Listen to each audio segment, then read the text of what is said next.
Hey guys, I'm going to now show you how to assemble a very simple ice cream sundae. To start off, add toasted almonds into a heavy bottom non-stick pan on a low heat, never onto a high heat, always onto a low heat, so that ensures that the almonds are equally toasted and they turn into a very light golden or a light yellow in color, and they also cook through and they taste nice when they are nutty and toasted. Transfer the almonds to a roasting tray lined with some butter paper and spread them evenly on the tray. Then we start making the sugar caramel.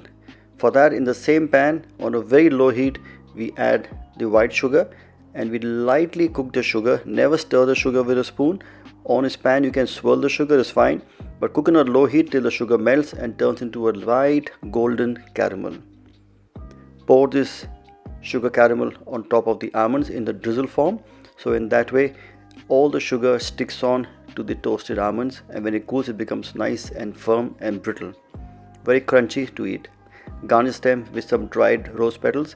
The rose petals sticks on to the caramelized sugar and it also gives a very nice flavor.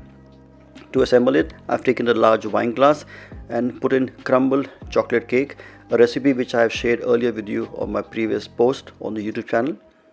Also add in caramelized banana ice cream. You can use any ice cream. I have shared a recipe for ice cream earlier. Top it up with some cornflake coated with chocolate. And lastly, take the almond sugar and the rose crisp, crack it up into small pieces and put them as a garnish for your sundae. It is as simple and as easy as that. And you can see the colors look already so nice and vibrant. You have the chocolate cake, you have the caramelized ice cream, and finally the almond rose chip to finish it off. Bon appetit, enjoy.